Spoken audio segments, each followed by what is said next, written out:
नमस्कार। मैं डॉक्टर अमित रंजन एक बार फिर से आप सबका अपने YouTube चैनल बीपीएससी जोन पर स्वागत करता हूं। आज हम लोग जिस विषय पर चर्चा करने वाले हैं वह है बौद्ध धर्म। जैसा कि हम सभी जानते हैं 6ठी शताब्दी ईसा पूर्व में कई सारे अतिवादी संप्रदाय प्रचलित हो गए थे एवं दो नवीन धर्मों का उदय हुआ था, जिसमें एक था जैन धर्म और दूसरा था बौद्ध धर्म। इसी बौद्ध धर्म की पीठी से जुड़े हुए जितने भी सवाल हैं आज हम लोग उसकी चर्चा करेंगे। मेंस से रिलेटेड जो है बौद्ध धर्म पर मैंने यानी कि जो डिस्क्रिप्टिव है वह वीडियो मैंने पहले बना रखा है। आज हम लोग विभिन्न परीक्षाओं में यूपी पीसीएस, यूपीएससी, बीपीएससी इत्यादि में जो बौद्ध धर्म से जुड़े हुए सवाल पूछे गए हैं आज मैं उसकी चर्चा करने वाला हूं। तो आइए शुरू करते हैं। बौद्ध धर्म। गौतम बुद्ध का जन्म हुआ था 563 ईसा पूर्व में और इनके पिता का नाम था, जैसा कि हम जानते हैं, शुद्धोधन, जो कि शाक्य गण के प्रधान थे, और माता थी महामाया। और ये हमको कैसे पता चलता है कि गौतम बुद्ध का जन्म 563 ईसा पूर्व में हुआ था और कहाँ पे हुआ था? इनका जन्म हुआ था नेपाल लुम्बिनी में। तो अशोक के रुमिनदेई अभिलेख से हमें यह पता चलता है। आगे हम लोग चलते हैं। बुद्ध के जीवन की वह घटना जिसे महाभिनिष्क्रमण के रूप में जाना जाता है। महाभिनिष्क्रमण उनके जीवन की कुछ घटनाएं थी जिन्हें की स्पेसिफिक टर्म दिया गया था। उसी में एक था महाभिनिष्क्रमण अर्थात गृह त्याग। उनके घर छोड़ने की घटना को महाभिनिष्क्रमण कहा गया। जैसे मृत्यु को कहा गया महापरिनिर्वाण। जो उन्होंने प्रथम उपदेश दिया था उसे कहा गया धर्म चक्र परिवर्तन। अगला सवाल है, गौतम बुद्ध की मां संबंधित थी। तो गौतम बुद्ध की जो मां थी, अपनी मां महामाया, वो कोलीय वंश से संबंधित थी। बुद्ध का जन्म हुआ था लुम्बिनी, नेपाल में। बुद्ध का जन्म कहाँ हुआ था? लुम्बिनी में। ये कैसे पता चलता है? मैंने ऊपर बताया कि अशोक के हमें रुमिनदेई अभिलेख से पता चलता है। अशोक राजा बनने के 20 वर्ष बाद जो है लुम्बिनी गया और उसने क्या किया कि भगवान बुद्ध का जन्म स्थल होने के कारण लुम्बिनी में जो है कर को उसने वहां के लोगों को कर में छूट प्रदान की। और यह सब हमें पता चलता है रुमिनदेई अभिलेख से। और इसी से हमें यह भी पता चलता है कि भगवान बुद्ध का जन्म जो है वह कहाँ हुआ था। आगे हम लोग देखते हैं।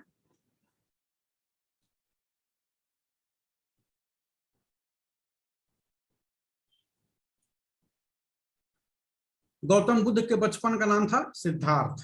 अगला सवाल है, बसाड़ स्तंभ अभिलेख, निगाली सागर स्तंभ अभिलेख, रामपुरवा स्तंभ अभिलेख तथा रुमिनदेई स्तंभ अभिलेख में से वह एक अभिलेख जो इस परंपरा की पुष्टि करता है कि गौतम बुद्ध का जन्म लुम्बिनी में हुआ था, तो वह है रुमिनदेई स्तंभ लेख।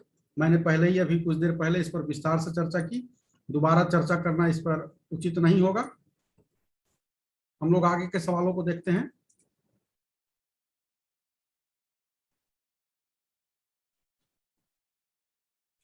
अशोक, कनिष्क, हर्ष तथा धर्मपाल में से वह शासक जिसके एक अभिलेख से सूचना मिलती है कि शाक्य मुनि बुद्ध का जन्म लुम्बिनी में हुआ था। बार बार एक ही क्वेश्चन रिपीट हो रहा है, तो वह है मौर्य शासक अशोक। महात्मा बुद्ध का महापरिनिर्वाण हुआ था। महात्मा बुद्ध का महापरिनिर्वाण कहाँ हुआ था? तो मल्ल गणराज्य की राजधानी कुशीनगर में। हम लोग जानते हैं कि मल्लों की दो राजधानी थी, एक पावा पडरौना या पावापुरी, जहां पर की जैन धर्म के 24वें तीर्थंकर महावीर की मृत्यु हुई थी, और कुशीनगर में जो है किसकी मृत्यु हुई थी? ये हुई थी भगवान बुद्ध की। मल्ल गणराज्य की जो राजधानी है, इनकी मृत्यु को लेकर एक मैं आपको थोड़ा विस्तार से यहाँ पर मैं चर्चा करना चाहूंगा कि चुंद नाम का लुहार जो था वो इनका शिष्य था। तो ये उसके यहाँ गए तो उसने जो है खाने के लिए शुकर माधव दिया, इन्हें शुकर माधव दिया। इस शुकर माधव के अर्थ को लेकर बहुत ज्यादा जो है विवाद है। कुछ लोग कहते हैं कि यह शुकर माधव का अर्थ है सुअर का मांस, और इसका पहला उल्लेख मिलता है बुद्ध घोष नामक जो एक लेखक है उनकी पुस्तक में। उस पुस्तक का नाम है सुमंगल विलासिनी। यह संस्कृत में लिखित है। उसमें शुकर माधव का मतलब बताया गया कि सुअर का मांस, जिसे खाने से भगवान बुद्ध की मृत्यु हो गई। अतिसार से वो पीड़ित हो गए थे, रक्तातिसार से, और उनकी मृत्यु हुई। दूसरा वर्ग यह कहता है कि यह जो है षड्यंत्र है, लेकिन पहले वर्ग की व्याख्या कुछ इसकी है, शुकर माधव यानी सुअर का मांस। तो ये इसलिए इन्होंने ग्रहण किया कि बौद्ध धर्म में नियम था कि भिक्षा पात्र में जो भी आ जाए उसे ग्रहण करना है। तो भगवान बुद्ध के भिक्षा पात्र में या खाने में जो है सुअर का मांस परोसा गया, इसलिए उन्होंने इसे ग्रहण किया। एक तर्क यह है। दूसरा तर्क यह कहता है कि यह पूरी तरह से गलत है और शुक्र माधव का जो अर्थ है वह गलत निकाला गया है। और बहुत सारे भाषाविदों इत्यादि ने भी जो है इस पर बहुत रिसर्च किया है और शुक्र माधव जो है उसका अर्थ निकाला है मशरूम। मशरूम को शुक्र माधव कहते थे। तो मशरूम खाने से है जो उन्हें अतिसार नामक बीमारी हुई और उनकी मृत्यु हुई। और ये जो भाषा वैज्ञानिक इत्यादि हैं वो ये कहते हैं कि कई सारे ऐसे उदाहरण मिलते हैं जहां पर कि जो कंद मूल हैं, फल जो हैं, उनके नाम जानवरों के नाम पर हैं और वो शुक्र माधव का अर्थ निकालते हैं मशरूम। निष्कर्ष के रूप में मेरी व्यक्तिगत समझ है कि जिस व्यक्ति का पूरा जीवन जो है अहिंसा में बीता, अहिंसा का उपदेश देते बीता, वह सुअर का मांस खाकर मरे, कहीं ना कहीं ये जो है जानबूझकर उसे नीचा दिखाने के लिए ये गढ़ी गई कहानी है। अगला हम लोग देखते हैं, महापरिनिर्वाण मंदिर अवस्थित है। महापरिनिर्वाण मंदिर कहाँ अवस्थित है? तो यह कुशीनगर में अवस्थित है। कुशीनगर में उन्हें महापरिनिर्वाण की प्राप्ति हुई थी। अगला सवाल है, अवंती, गांधार, कोसल एवं मगध राज्यों में से वह जिनका संबंध बुद्ध के जीवन से था, तो कौन कौन था? एक कोसल का था और दूसरा जो है मगध का था। इन दोनों का संबंध किससे था? भगवान बुद्ध के जीवन से था। अगला सवाल, गौतम बुद्ध द्वारा अपने धर्म में दीक्षित किए जाने वाला अंतिम व्यक्ति कौन था? तो गौतम बुद्ध द्वारा अपने धर्म में दीक्षित किए जाने वाला अंतिम व्यक्ति सुभद्र अथवा सुभद्र था। ठीक है, अंतिम, मृत्यु से पहले जो है अंतिम उपदेश उन्होंने, भगवान बुद्ध ने इसी व्यक्ति को दिया था। अगला सवाल है, बुद्ध ने अपने जीवन की अंतिम वर्षा ऋतु बिताई थी। तो वर्षा ऋतु में हम जानते हैं कि बौद्धिस्ट मॉन्क जो लोग होते थे क्या करते थे? वो विश्राम करते थे। तो भगवान बुद्ध ने अंतिम वर्षा ऋतु कहाँ बिताई थी? वैशाली में। अंतिम वर्षा ऋतु उन्होंने जो है बिताई थी वैशाली में। अगला सवाल है कि, और इसी में हम लोग ये भी देखेंगे कि जो पहला वर्षावास उन्होंने जो किया था वो कहाँ किया था? सारनाथ में। सारनाथ ही वह स्थान है जहां पर उन्होंने उपदेश भी दिया था, अपना पहला उपदेश। उसकी चर्चा यथोचित स्थान पर की जाएगी। यह भी सवाल पूछा जाता है कि सर्वाधिक वर्षावास कहाँ किया? तो कोसल की राजधानी श्रावस्ती में इन्होंने सर्वाधिक वर्षावास किया। लेकिन यहाँ सवाल है अंतिम वर्षा ऋतु बिताई थी तो वैशाली में। अगला सवाल देखते हैं, बौद्ध मत में निर्वाण की अवधारणा की सर्वश्रेष्ठ व्याख्या करता है। तो निर्वाण का सर्वश्रेष्ठ अर्थ क्या है? तृष्णा रूपी अग्नि का समन।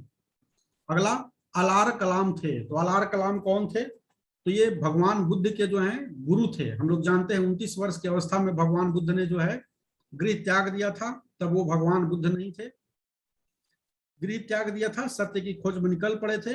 और 6 वर्ष बाद जो है, 6 वर्ष की कठिन साधना के बाद उन्हें 35 वर्ष की अवस्था में ज्ञान की प्राप्ति हुई थी। इन 6 वर्षों में उन्होंने कई सारे गुरुओं को अपनाया था, जिसमें जो पहले गुरु थे वो अलार कलाम थे। उनके आश्रम में ये बहुत दिन तक रहे, योग इत्यादि उनसे सीखा, लेकिन वो उनसे संतुष्ट नहीं हुए भगवान बुद्ध। तो अलार कलाम बुद्ध के एक गुरु थे जो सांख्य दर्शन के आचार्य थे। ये बुद्ध के पहले गुरु भी थे।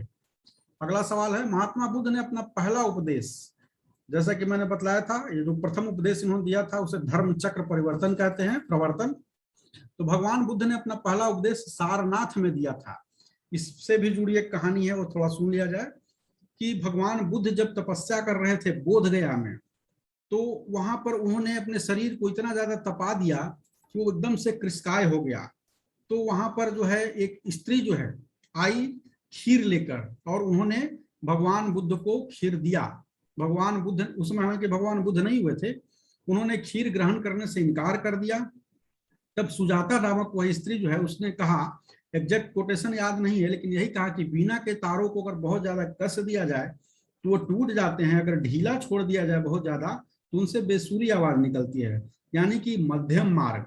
तब यह सुनकर भगवान बुद्ध ने उसका खीर ग्रहण कर लिया था सुजाता का। तो भगवान बुद्ध जब तपस्या कर रहे थे तो उनके साथ 5 और लोग तपस्या कर रहे थे। जब उन्होंने देखा कि बुद्ध ने खीर ग्रहण कर लिया है तो उन्होंने माना कि अरे बुद्ध पथभ्रष्ट हो गए हैं, और वे लोग उन्हें छोड़कर चले गए। तो भगवान बुद्ध ने जो अपना पहला उपदेश दिया था उन्हीं 5 भिक्षुओं को, उन्हीं 5 व्यक्तियों को दिया था जाकर सारनाथ में। अगला सवाल है कि बुद्ध ने सर्वाधिक उपदेश कहाँ दिए थे? तो श्रावस्ती में दिए थे। बुद्ध ने सर्वाधिक उपदेश जो है कहाँ दिए थे? श्रावस्ती में। और इनके सर्वाधिक शिष्य जो थे वो कौशल में ही थे। अगला सवाल, बुद्ध कौशाम्बी आए थे किसके राज्यकाल में? तो उदयन के राज्यकाल में कौशाम्बी आए थे। अब यहाँ से आगे के जो कई सारे सवाल हैं वो बौद्ध संगीतियों पर हैं, तो हम लोग उसको चार बौद्ध संगीति हुई थी हम जानते हैं, तो और ये बहुत ज्यादा इंपॉर्टेंट भी है इसलिए कि बहुत सारा सवाल पूछा भी जाता है। तो हम लोग चारों को एक ही साथ देख लेते हैं कि चार जो बौद्ध संगीतियां हुई थी इनको आप एक चार्ट बनाकर याद कर लेंगे तो ज्यादा अच्छा रहेगा। पहला, दूसरा, तीसरा, चौथा, पहले एक उसमें लिखिएगा, दूसरे क्रम में क्या लिखिएगा? शासक, जिसमें क्या है वो बौद्ध संगीति हुई थी। तीसरे में स्थान जहां पर वह बौद्ध संगीति हुई थी, और चौथे कॉलम में उसका अध्यक्ष कौन था, यह लिखना है। ठीक है, तो पहली जो बौद्ध संगति हुई थी वो 483 ईसा पूर्व में हुई थी। अजात शत्रु शासक था। ठीक है, पहली हुई थी 483 में, दूसरी 383 में 100 साल बाद, तीसरी 247 ईसा पूर्व में, और जो चौथी हुई थी वो प्रथम ईस्वी में हुई थी, प्रथम शताब्दी ईस्वी में हुई थी। ये चार संगीतियां, पहला 483, दूसरा 383 ईसा पूर्व, और तीसरा 247 ईसा पूर्व, और चौथा जो है पहली शताब्दी ईस्वी में हुई थी। तो ये शासक का नाम याद रहेगा तो आपको मोटा मोटी याद रहेगा। जो पहली हुई थी वो अजात शत्रु के समय हुई थी 483 ईसा पूर्व में, और अजात शत्रु के समय ये कहाँ पर हुई थी? राजगृह में हुई थी, सप्तपर्णी गुफा में, यह भी पूछा जाता है। जो दूसरी हुई थी वो काला अशोक था, उसके समय में शासन काल में हुई थी, और वैशाली नामक स्थान पर हुई थी। तीसरी सम्राट अशोक के समय में बौद्ध संगीति हुई थी, पाटलिपुत्र में। ठीक है, और चौथी जो हुई थी कनिष्क, ये राजा का नाम याद रहेगा तो ईस्वी सन भी आपको मोटा मोटी याद रहेगा, क्योंकि इससे आपको पता चलेगा कि कौन सा, आप पहले ही जानते हैं कौन सा राजा किस ईस्वी सन के आसपास हुआ। और जब राजा का नाम याद रहेगा तो क्षेत्र का नाम भी आपको अगर ऑप्शन में दिया रहे तो याद हो जाएगा। ठीक है, तो चौथा जो हुआ था कनिष्क के समय कश्मीर में, ये चौथी बौद्ध संगीति हुई थी। अब इन सभी के अध्यक्ष देख लीजिए। पहला का अध्यक्ष जो थे वो महाकश्यप थे, दूसरे के जो अध्यक्ष थे वो सबकामीर अथवा सर्वकामी थे, तीसरा जो हुआ था अशोक के समय पाटलिपुत्र में तो वो मोगालीपुत्र 30 इसके अध्यक्ष थे, उन्होंने इसकी अध्यक्षता की थी। चौथा जो हुआ था बौद्ध संगीति तो उसमें अध्यक्ष और उपाध्यक्ष दो लोग थे, तो अध्यक्ष थे उसमें वसुमित्र और उपाध्यक्ष थे अश्वघोष, अश्व का अर्थ घोड़ा, तो ऐसे तो ऐसा बोलना नहीं चाहिए, डेरिवेटरी लगता है, लेकिन बस याद करने के लिए घोड़ा घोष, तो बोलने में थोड़ा लिरिकल है और याद भी रहेगा। तो ये चारों बौद्ध संगीतियों को वही पहला तो 1 2 3 4, दूसरा वर्ष किस वर्ष हुआ था, तीसरा कॉलम में शासक, चौथा में स्थान, पांचवें में अध्यक्ष कौन थे, ऐसे करके बना ले।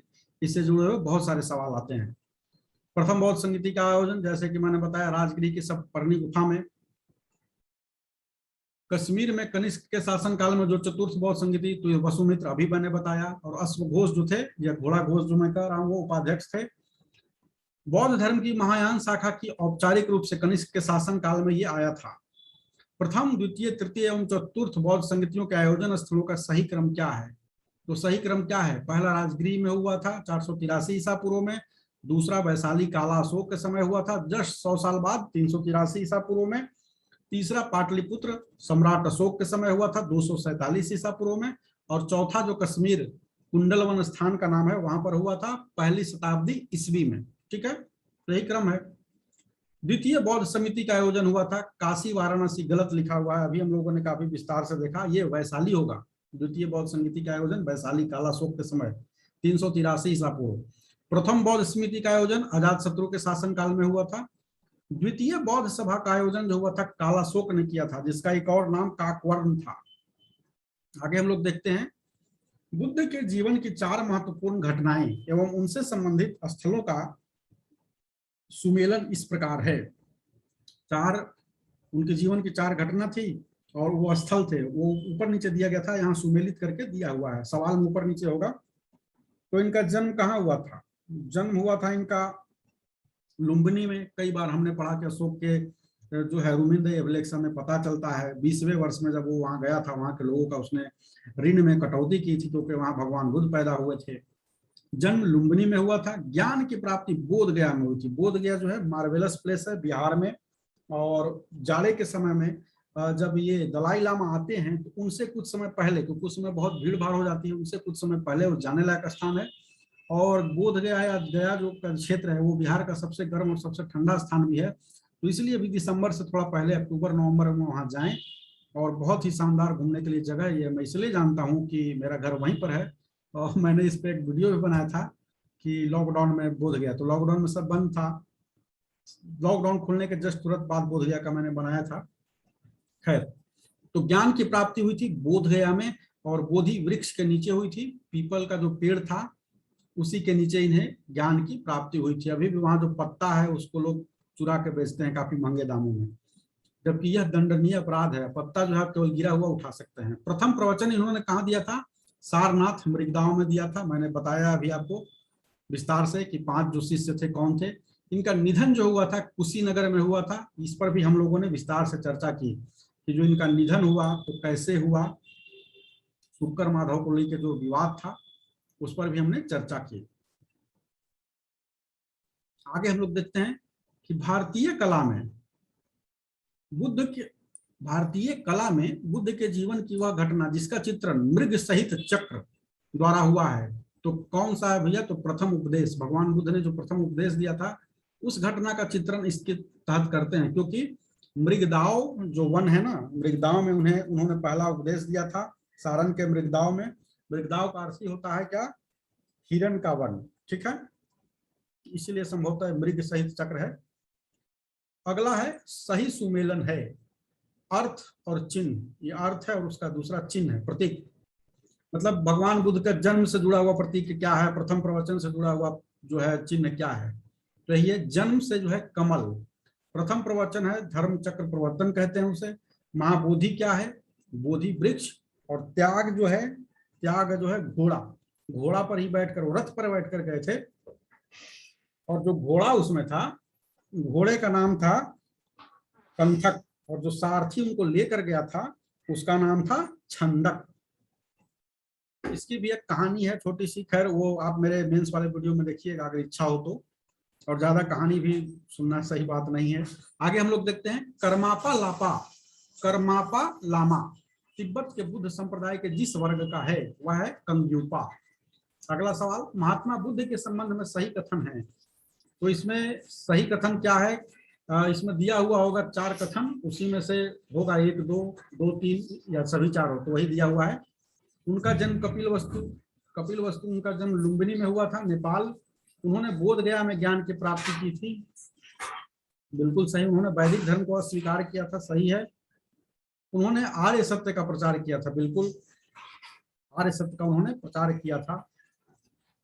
दुख है, दुख का कारण है, दुख का निवारण है, दुख निवारण मार्ग है। बोध गया में महाबोधि मंदिर बनाया गया। कहाँ बनाया गया? वहीं बनाया गया जहां गौतम बुद्ध को ज्ञान की प्राप्ति हुई। ये जो मंदिर बनाया गया था सम्राट अशोक ने बनवाया था। बाद में वहां जंगलों में वो खो गया था, जिसे बाद में अंग्रेजों ने उसे खोजा। आगे देखते हैं, बोध गया में बोधि वृक्ष को नष्ट कर दिया था। किसने नष्ट कर दिया था? तो शशांक ने इसे नष्ट कर दिया था। बोधि वृक्ष को लेकर भी बीपीएससी में सवाल आया था, संभवतः 56वीं से 59वीं में। ये सवाल भी एक विवादित है, वो था कि ये जो वर्तमान बोधि वृक्ष है वो अपनी कौन सी पीढ़ी का है, कहीं चौथा मिलता है, कहीं छठा मिलता है। ओरिजिनल जो बोधि वृक्ष जिसके नीचे भगवान बुद्ध ने तपस्या की थी वो तो नष्ट हो गया था, शशांक उसको जलवाया, कटवा दिया। अशोक की जो एक पत्नी थी उन्होंने उसे कटवा दिया, और भी 1-2 अवसरों पर उसे कटवा दिया गया था। कनिंघम ने जो है उसी वंश से, उसी बोधि वृक्ष के वंश से वहां पर वो फिर से वृक्ष लगाया था। तो कहीं चौथा मिलता है, कहीं छठा मिलता है, और उसे नष्ट करने वाले भी और लोग थे। यहाँ पर जो ऑप्शन होगा उसमें एक होगा शशांक, इसलिए शशांक। प्रमुख बौद्ध पवित्र स्थल जो निरंजना नदी पर स्थित है, निरंजना नदी पर स्थित है, वह है बोध गया। बोध गया जो है निरंजना नदी के तट पर ही स्थित है। निरंजना पुराना नाम था, वही नदी इसको फल्गु भी कहते हैं। वर्तमान में वो फल्गु नदी के नाम से ही निरंजना नदी जानी जाती है। इसकी भी एक बहुत बड़ी विचित्र विशेषता है कि इसका पानी जो है नीचे नीचे बहता है। इसको लेकर भी एक मिथक है कि सीता माता जा रही थी, सीता माता के श्राप से ऐसा हुआ, उन्होंने जो है गया में 3 श्राप दिए थे। एक श्राप दिया था पशुओं को, गायों को, कि वो गंदा वो खाएंगी। दूसरा श्राप उन्होंने पहाड़ को गया के दिया था कि उस पर वृक्ष नहीं होंगे, और तीसरा जो श्राप दिया था वो फल्गु को दिया था कि जाओ तुम्हारा पानी भीतर ही भीतर बहेगा। तो इस तरह से उन्होंने 3 श्राप 3 लोगों को दिए थे, क्योंकि जब राम ने कुछ पूछा था तो सीता माता ने जवाब दिया, और तीनों को साक्षी बनाया था उन्होंने, और तीनों मुकर गए, तो सीता माता गुस्सा के श्राप दे दी। खैर, तो निरंजना नदी पर स्थित है कौन सा? बोध गया जी, वही निरंजना जिसका नया नाम जो है वर्तमान में जो फल्गु के नाम से जाना जाता है। बुद्ध के उपदेश संबंधित है। बुद्ध के उपदेश किससे संबंधित है? आचरण की शुद्धता व पवित्रता से। ठीक है, अगला है बुद्ध के जीवन काल में संघ प्रमुख कौन होना चाहता था? तो देवदत्त होना चाहता था। देवदत्त कौन था? बुद्ध का चचेरा भाई था और उनका विरोधी था। वो पहले तो गया कि भैया ठीक है हमको अपने शरण में ले लो, बुद्ध संघम शरणम गच्छामि बुद्धम शरणम गच्छामि करते हुए गया और वो मॉन्क बन गया, लेकिन उसकी इच्छा संभवतः मॉन्क बनने की कभी थी नहीं, मुख्य था कि हड़प ले हम ही संघ के प्रमुख हो जाएं, और इसमें वह सफल नहीं हुआ। अगला है गौतम बुद्ध ने अपनी मृत्यु के उपरांत बौद्ध संघ के नेतृत्व के लिए नामित किया था। इसका सही उत्तर क्या है? किसी को नहीं किया था। जब वो मृत्यु उनकी हो रही थी तो उनके शिष्य सभी जो थे उनके पास आए। आनंद भी जो उनके सबसे प्रिय शिष्य थे वो थे। तो आनंद को संबोधित करते उन्होंने कहा था कि मेरे जो उपदेश है वही तुम्हारे शास्ता होंगे। ठीक है, यही तुम्हें क्या है? मार्ग प्रशस्त करेंगे, मार्ग दिखाएंगे। अष्टांग मार्ग की संकल्पना अंग है, किसका है? बौद्ध धर्म से जुड़ा हुआ है, और धर्म चक्र प्रवर्तन सूत्र की विषय वस्तु का है। अगला है सवाल, गौतम बुद्ध के बारे में सत्य कथन है। गौतम बुद्ध के बारे में सत्य कथन क्या है? वो कर्म में विश्वास करते थे, बिल्कुल। आत्मा का शरीर में परिवर्तन मानते थे। आत्मा जो है शरीर में परिवर्तन होता है, और इसको लेकर उन्होंने जो है बहुत अच्छी थ्योरी दी थी। और निर्वाण प्राप्ति में विश्वास करते थे। ये तीनों सही है। अगला है बौद्ध संघ में भिक्षुणी के रूप में स्त्रियों को एक प्रवेश की अनुमति बुद्ध द्वारा दी गई थी। कहाँ दी गई थी? तो वैशाली में दी गई थी। वैशाली बहुत प्रसिद्ध, वहां नगर वधु हुआ करती थी, आम्रपाली। वैशाली की नगर वधु एक उपन्यास भी है। तो वही वैशाली में जो है अपने प्रिय शिष्य आनंद के कहने पर क्या है कि उन्होंने स्त्रियों के प्रवेश की अनुमति दी थी बौद्ध संघ में भिक्षुणी के रूप में। और जो पहली स्त्री जो भिक्षुणी बनी थी वो कौन थी? उनकी सौतेली माता थी, जो कि उनकी मौसी भी थी। हम जानते हैं भगवान बुद्ध की जो अपनी माता थी महामाया, तो उनकी मृत्यु हो गई थी। तब उनके पिता सुद्योधन ने जो है कि उनकी मौसी से शादी कर लिया था, और वो जो मौसी थी गौतमी प्रजापति, महाप्रजापति गौतमी या गौतमी प्रजापति, तो उनकी मौसी जो कि बाद में विमाता बनी, वही पहली महिला थी जो कि भिक्षुणी के रूप में संघ में प्रवेश उन्होंने पाया। अगला है त्रिपिटक क्या है? कंफ्यूज हो जाता है इंसान इसमें। ये यूपीएससी में भी आया हुआ सवाल है, कोई जैन मार के आ गया।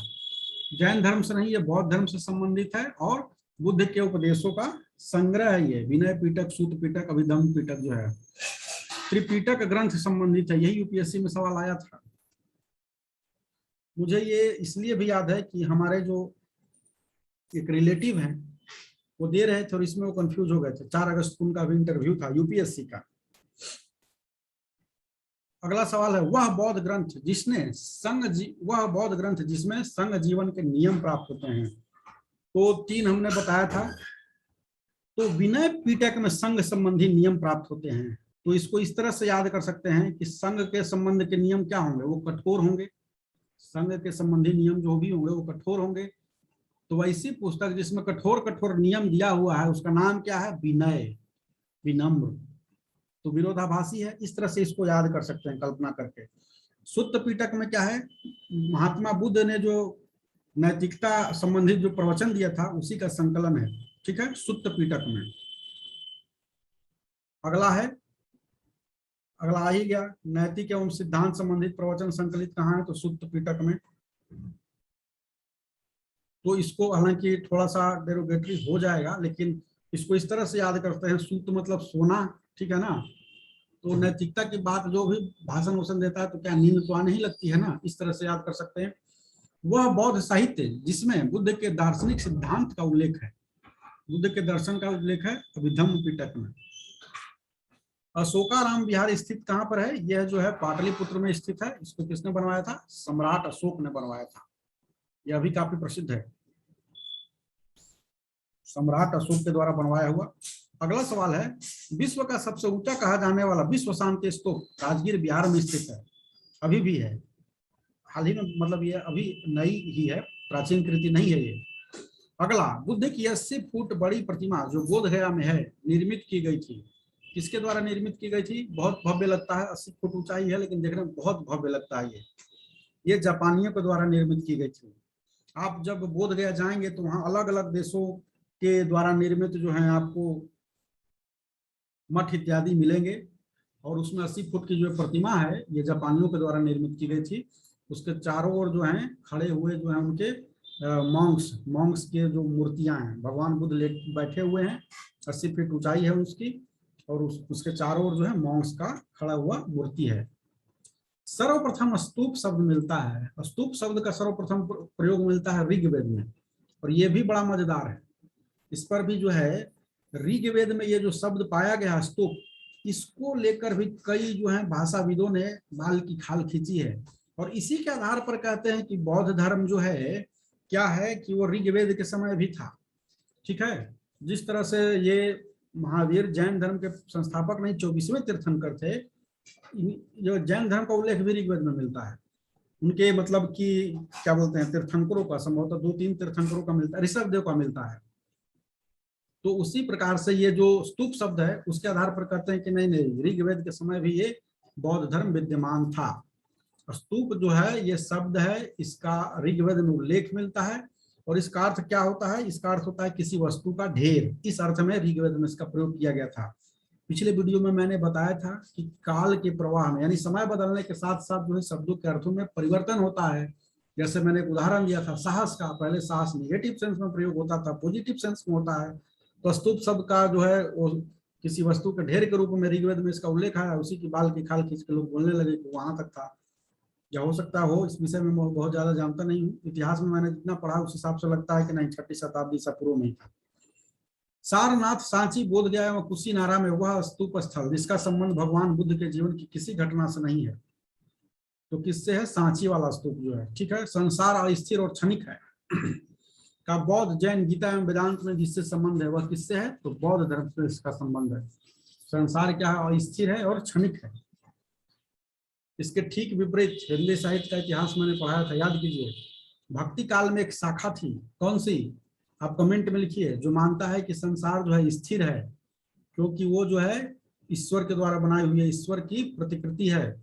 कमेंट बॉक्स में प्लीज इसका उत्तर जरूर से जरूर दीजिएगा, कौन सी शाखा मानता है कि संसार जो है वो बहुत अच्छा है, भक्ति काल में है वो। ठीक है, एशिया के ज्योतिपुंज के तौर पर जाना जाता है, किसको जाना जाता है? ये गौतम बुद्ध को जाना जाता है, एशिया के गौतम बुद्ध के एशिया के ज्योतिपुंज के रूप में। अगला सवाल है, सर एडविन अर्नोल्ड की पुस्तक the light of the Asia किस पर आधारित है? तो the light of the Asia जो है ये काव्य पुस्तक है और गौतम बुद्ध के जीवन पर आधारित है, और ये जो है ललित विस्तार नामक पुस्तक जो है उस पर आधारित है।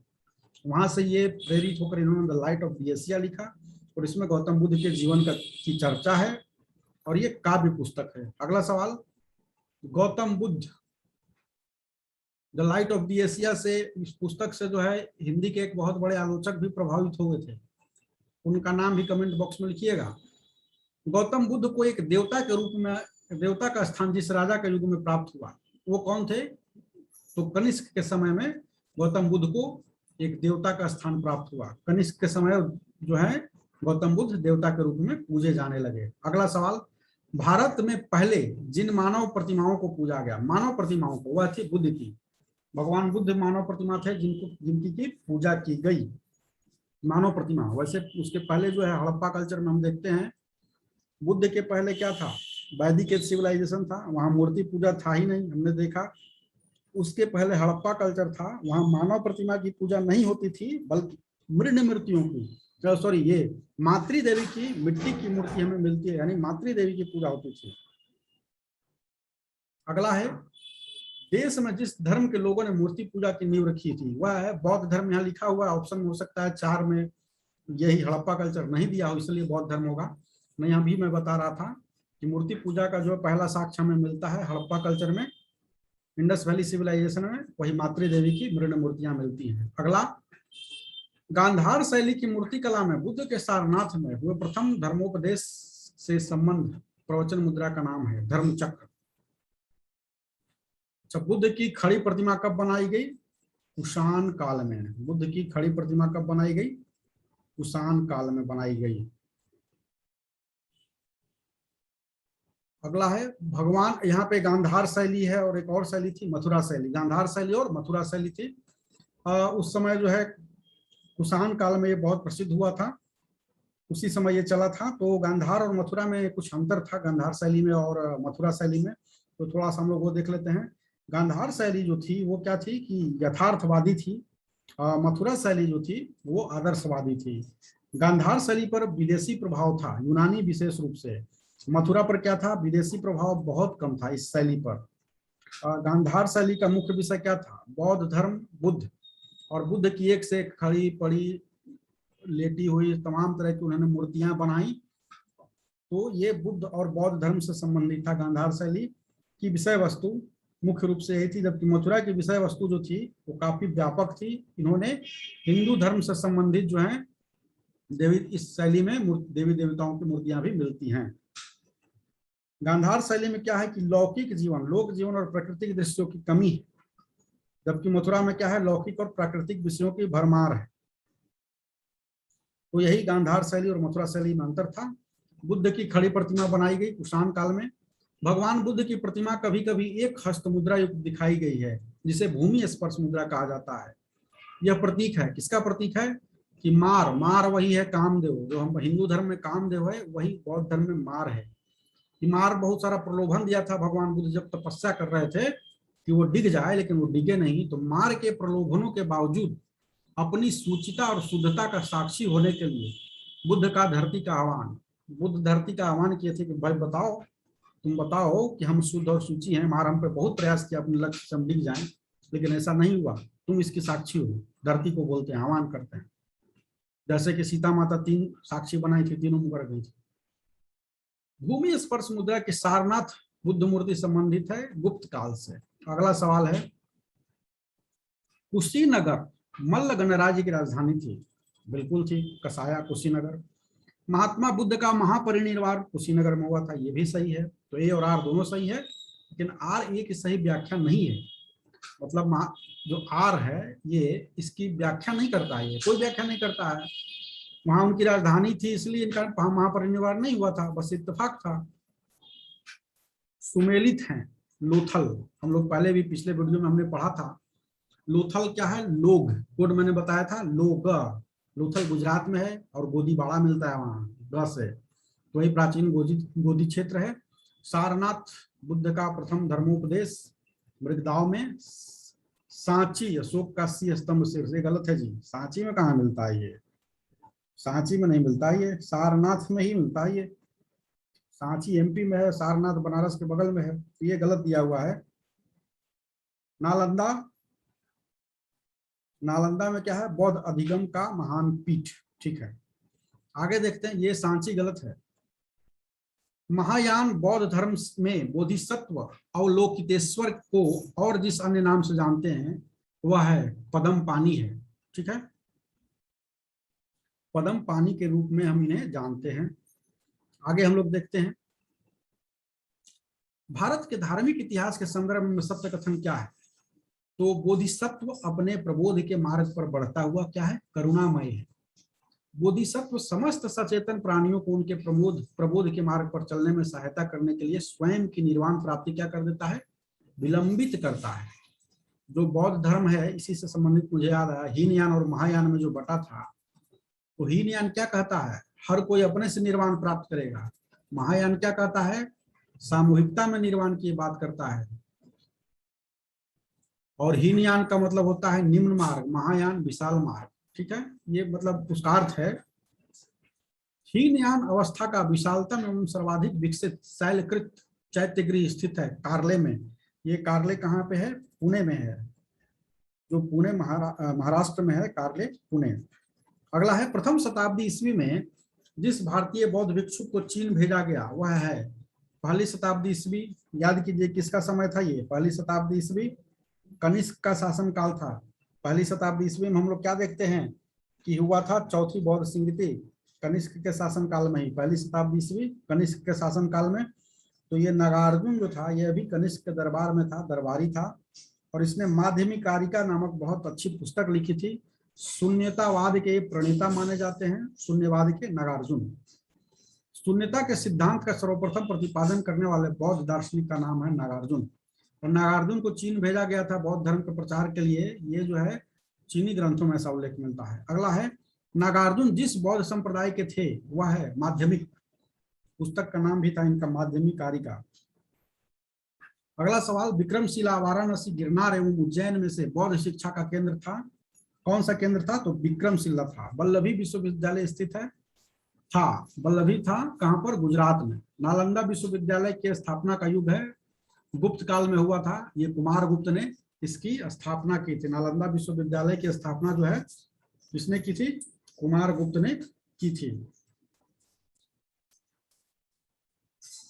और अगला है नालंदा विश्वविद्यालय के संस्थापक थे कुमार गुप्त। नालंदा विश्वविद्यालय के संस्थापक ये कुमार गुप्त 56वीं 67वीं बीपीएससी पीटी में संभवतः आया है, मिलाकर इसको देख लीजिएगा। नालंदा विश्वविद्यालय के संस्थापक कुमार गुप्त। नालंदा विश्वविद्यालय पर जो है स्वतंत्र रूप से जो है यूनिवर्सिटी वगैरह में जो है लेख भी आता है कि क्या था, इतने बड़ा लाइब्रेरी था, उसका क्या नाम था, कुएं थे, कितने शिष्य वहाँ, कितने लोग ग्रहण करते थे, अध्ययन करते थे, ज्ञान ग्रहण कितने लोग करते थे।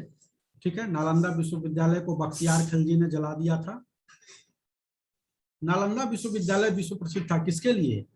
बौद्ध धर्म दर्शन के लिए विश्व प्रसिद्ध था। 12वीं शताब्दी के अंत तक नालंदा महाविहार का पतन हो गया, बिल्कुल सही। महाविहार को राजकीय प्रशय मिलना बंद हो गया था, ये भी सही, उस समय तक ये हो गया था। लेकिन इसकी वजह से यानी राजकीय प्रशय मिलना बंद हो गया था, इस वजह से उसका पतन नहीं हुआ था। ठीक है, बल्कि जो मुस्लिम आक्रांता थे उन्होंने उसको जला दिया था, नष्ट कर दिया था, इस वजह से उसका पतन हुआ। नौ नालंदा महाविहार विख्यात है किसके लिए? पाली अनुसंधान संस्थान के लिए। बौद्ध धर्म और जैन धर्म दोनों में समान रूप से क्या विद्यमान है कि दोनों ही वेद को प्रमाणिक नहीं मानते हैं। हिंदू धर्म में जो एक शाखा है वो कहता है वेद, आर्य समाज कहता है वेद सब सत्य विद्या और जो पदार्थ विद्या के नाम से जाने जाते हैं वो उन सब का आदि मूल तो परमेश्वर है, कहता है। आर्य समाज के 10 नियम जो मैंने याद किया था। लेकिन वेदों को मानता है कि सब ज्ञान का स्रोत जो है वही है, अल्टीमेट सोर्स ऑफ नॉलेज वेदों को मानता है। स्वामी दयानंद सरस्वती भी यही कहते थे। जबकि उसके ठीक विपरीत क्या बौद्ध धर्म और जैन धर्म कहता है कि ना वेद को प्रमाणित नहीं मानता है, उसमें अनास्था व्यक्त करता है। कर्मकांडों की फलवत्ता का निषेध, कर्मकांड जो है इसी के विरोध में तो बौद्ध धर्म और जैन धर्म आया था। विशेष रूप से बौद्ध धर्म जब वो इतिहास में मेरा जो बौद्ध धर्म वाला वीडियो देखेंगे, या आप लोग पहले से भी जानते होंगे या कहीं से भी देखेंगे, तो क्या था कि पशु बलि वगैरह उस समय खूब होने लगा था। कर्मकांड के नाम पे सैकड़ों पशुओं को बलि कर दिया जाता था, गाय बैल। और उस समय जैसा कि मैंने बताया था लोहे का फाल का प्रयोग किया जाने लगा था, गहरी खुदाई होने लगी थी, उपज बढ़ गई थी कृषि की। ठीक है, और उस समय जो है इसके लिए पशुओं की आवश्यकता भी बढ़ गई थी, बैल इत्यादि की। और ये जो यज्ञ वगैरह होते थे, कर्मकांड होते थे, उनमें उनका बलि कर दिया जाता था। इन सब से आम जनता बड़ा दुखी हुई, गुस्सा आ गई। ठीक है, उनको लगा कि नया धर्म ठीक है, तो इसलिए बौद्ध धर्म में बहुत चले। बौद्ध धर्म की लोकप्रियता का भी एक कारण यह बना। तो बौद्ध धर्म जो है वो कर्मकांडों की फलवत्ता का निषेध भी करता है। आगे चल के हम देखते हैं कि कर्मकांड के बहुत बड़े विरोधी थे संत साहित्य में। उनका नाम, कवि का नाम लिखना है, मैं इतना बता दे रहा हूँ। संत साहित्य में तो कई थे, एक दो का आपको नाम यहाँ लिखना है, 2 का कम से कम। ठीक है, और प्राणियों की हिंसा का भी वो निषेध करते हैं, अहिंसा। विशेष रूप से जैन धर्म में तो अहिंसा का इतना ज्यादा ये है कि वो बोलते भी हैं तो मुंह पे देखते हैं कि पट्टी लगा लेते हैं जिससे कि हिंसा ना हो। बौद्ध धर्म के 4 आर्य सत्य का सही क्रम क्या है? दुख है, दुख का कारण है, दुख का निवारण है, और दुख निवारण का मार्ग है। अगला, बौद्ध तथा जैन दोनों ही धर्म विश्वास करते हैं किसमें? कर्म तथा पुनर्जन्म के सिद्धांत सही हैं, इसको मानते हैं। कर्म फल की बात वो करते हैं। कर्म फल जब जर जाएगा तो निर्जरा की स्थिति प्राप्त होगी और पुनर्जन्म नहीं होगा। ठीक है, अगला है पुनर्जन्म नहीं होता है, गलत मानता है बौद्ध धर्म सबकी, होता है भैया। स्वयं बुद्ध की है कई सारे जो कहानी हमको मिलता है जातक कथाओं में कि इसके पहले इतना इतना बंदर के रूप में आए तो इस रूप में आए। आत्मा की सत्ता नहीं है, ये सही है। बौद्ध धर्म के विषय में सही कथन है, उसने वर्ण एवं जाति को अस्वीकार नहीं किया। वर्ण और जाति को इसने अस्वीकार नहीं किया, बल्कि ये जो है ऊपर अगला दिया ही है कि ब्राह्मण वर्ग जो है उसकी सर्वोच्च सामाजिक कोटि जो थी उसको चुनौती दी। जो स्वयं भगवान बुद्ध थे वो क्षत्रिय समाज से थे, तो इनके यहाँ क्षत्रिय, ब्राह्मण, वैश्य और शूद्र ये स्थिति हुई, इन्होंने चुनौती दिया बौद्ध धर्म में। ठीक है, उसने कुछ एक शिल्पों को निम्न माना, ये भी सही है। आगे हम लोग देखते हैं बौद्ध धर्म का से जुड़ा हुआ, अब एक दो ही सवाल है इसमें। बौद्ध धर्म के विस्तार के कारणों में सम्मिलित थे। बौद्ध धर्म के विस्तार के कारणों में क्या क्या सम्मिलित था? तो धर्म की सादगी, बिल्कुल सही है, ये सारा सही वाला ही दिया है। बौद्ध धर्म में जो सादगी जो थी, कर्मकांड वगैरह की वहां जो बात नहीं थी, उसी वजह से लोग उसकी ओर, जैसा कि मैंने पहले बताया, क्या हुआ, सभी लोग, किसान जो हैं, व्यापारी हैं, सब उसकी ओर आकर्षित हुए। दलितों के लिए वहां विशेष अपील थी, और धर्म की मिशनरी भावना मतलब सेवा की जो भावना थी धर्म की, उसकी वजह से भी लोग जो हैं उसकी ओर आकर्षित हुए, और उसका बहुत ज्यादा विस्तार हुआ है। ईसाई धर्म में भी जो मिशनरी भावना है, उसकी वजह से ईसाई धर्म का बहुत प्रचार प्रसार हुआ।